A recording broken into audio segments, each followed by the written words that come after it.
Olá, bom dia. Olá pessoal, bom dia. Quinta-feira, 25 de abril. Acompanhe as notícias desta edição do Jornal Visual. Uma pesquisa aponta, dobrou nos últimos 4 anos o número de computadores no Brasil. E ainda, em Brasília, uma exposição conta a história do voto no Brasil. O Jornal Visual começa agora, o único em rede nacional que você assiste em Libras. A Câmara dos Deputados aprovou o projeto de lei que permite a aposentadoria antecipada para pessoas com deficiência. De acordo com o texto, homens com deficiência poderão pedir aposentadoria por idade a partir dos 60 anos e as mulheres a partir dos 55. São 5 anos a menos do que as pessoas sem deficiência.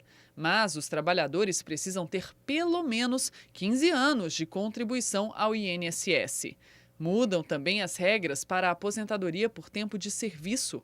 Dependendo do grau de deficiência, o tempo máximo de contribuição pode variar entre 20 e 33 anos. Cadeirantes acompanharam a sessão na Câmara dos Deputados e aplaudiram a aprovação. Com essa redução do tempo, nós vamos nos aposentar como qualquer trabalhador, ao fim da nossa capacidade laborativa, mas provando a nossa produtividade. A lei pode beneficiar até 20 milhões de brasileiros com deficiência que estão no mercado de trabalho, segundo dados do IBGE. O projeto tramitava desde 2005 no Congresso Nacional e segue agora para a sanção da presidenta. Depois de sancionado, o Poder Executivo ainda vai publicar uma portaria que determina os critérios para a classificação das deficiências como leves, moderadas ou graves.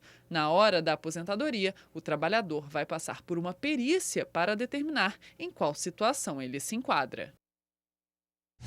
O número de computadores no Brasil dobrou nos últimos 4 anos. São 3 máquinas para cada 5 habitantes. É o que mostra uma pesquisa da Fundação Getúlio Vargas. O país está acima da média mundial de número de computadores por habitante. No resto do mundo, são 2 para cada 5 pessoas. Aqui, 3 para cada 5. A quantidade de máquinas em uso no Brasil, incluindo os tablets, chega a 118 milhões de unidades. A cada segundo, um novo computador é vendido no país. A expectativa é de que daqui a 3 anos haja um equipamento por habitante. Serão 200 milhões de unidades. Mas esse grande volume enfrenta um gargalo, os problemas de conexão com a internet. O ministro das Comunicações, Paulo Bernardo, reconhece o problema e diz que é preciso investir em infraestrutura. Nós temos problemas sérios com a qualidade, seja da banda larga móvel, seja da banda larga fixa, e, portanto, há uma exigência de qualidade. A nossa receita é que haja cada vez mais investimentos em infraestrutura. Nós temos que fazer grandes investimentos para atender a demanda por serviços e por qualidade. Cerca de 15% da população mundial é infectada pelo vírus da gripe nos meses mais frios do ano. E, para combater a propagação da doença, é importante a imunização.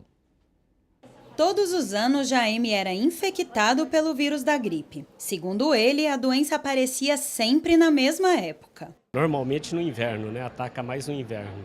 É no período mais frio do ano que os casos de gripe aumentam.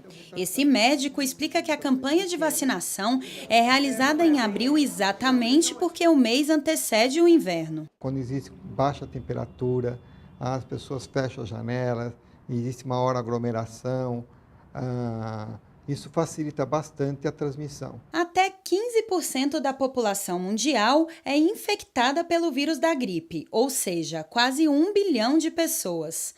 Os casos graves chegam a 5 milhões. 500 mil pessoas acabam morrendo. As principais vítimas são os idosos e portadores de doenças crônicas como asma e diabetes.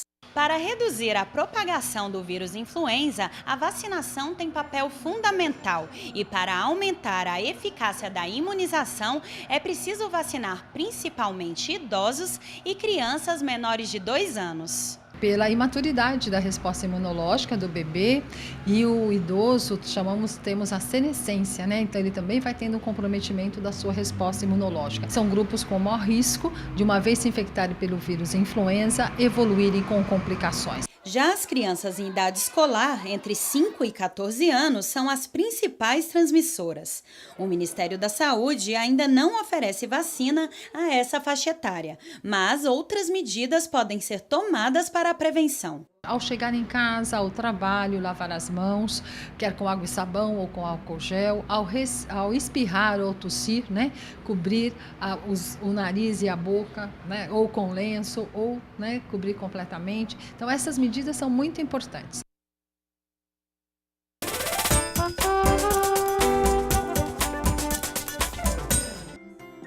Mochila, uniforme, estojo, fichário. Está na hora de revisar os sinais. Mochila, uniforme, estojo, fichário. Presta atenção, comprar um imóvel em construção pode ser uma boa alternativa para quem quer conquistar a casa própria, Cláudia. Mas muitas vezes o sonho acaba em pesadelo. É verdade. No Brasil, as reclamações contra construtoras e incorporadoras cresceram quase 40% nos 3 primeiros meses do ano. E, de cada 10 queixas, 8 são na capital paulista. Cristiane investiu no apartamento dos sonhos para começar a vida de casada, mas nunca conseguiu se mudar para lá. A entrega, que estava prevista para maio do ano passado, só saiu em novembro, depois de ter sido adiada diversas vezes. Nesse tempo, ela teve que morar de aluguel e, no fim, precisou vender o apartamento, pois não conseguia financiar o imóvel, já que a construtora o colocou como garantia de uma dívida. Eu dediquei mais de 2 anos da minha vida pensando num apartamento que não vai ser meu. Isso não tem preço. Isso vai ficar para sempre registrado. Atraso na entrega é a principal reclamação de quem compra um imóvel na planta. E a quantidade de queixas tem aumentado.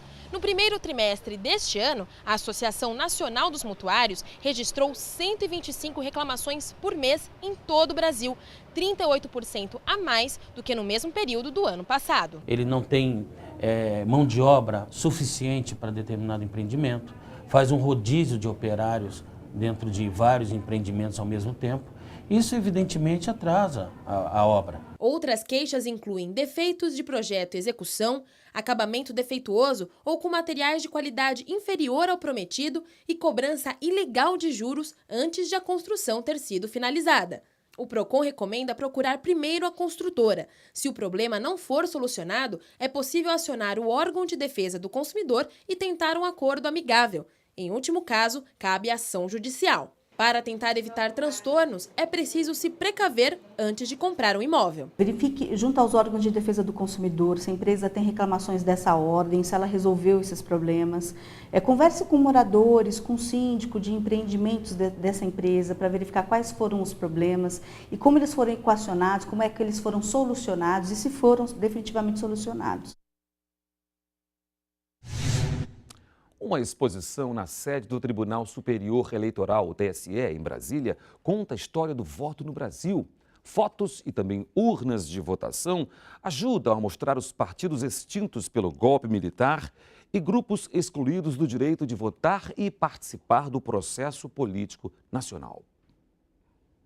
Nesses quase 500 anos de eleições em solo brasileiro, muitos grupos de pessoas como índios, judeus, negros e até artesãos já foram proibidos de votar. Lembrar os incluídos e excluídos do processo eleitoral desde seu início até os dias de hoje é o objetivo da exposição que está aberta ao público no Museu do TSE. Sem o voto não há democracia. A democracia não acontece sem o voto, porque seria uma democracia sem povo. Estão representados na mostra quem conquistou o direito ao voto, como Celina Guimarães, que em 1928, no Rio Grande do Norte, se tornou a primeira mulher a votar no Brasil. E também quem teve o direito proibido, como os portadores de hanseníase, em 1950. Se alegava primeiro o perigo de contágio, né? seja na hipótese do interno sair para se alistar fora, seja na possibilidade de se criar um posto de alistamento dentro do leprosário. Se questionava também a liberdade ou autonomia que essa pessoa teria para escolher seus representantes, já que ela estaria confinada num espaço restrito. A primeira eleição em território brasileiro foi em 1532. Aqui na exposição, o visitante pode conhecer urnas históricas, como este protótipo de 1960, que nunca foi usado. A luta das categorias na conquista do direito ao voto é uma mensagem deixada pela história para o povo brasileiro. A exposição Voto no Brasil, uma história de inclusões e exclusões, vai até o dia 19 de dezembro e está aberta ao público de segunda a sexta-feira, do meio-dia às 7 da noite. Jornal Visual termina aqui. Obrigada pela companhia. Para você, um bom dia. Bom dia e até amanhã.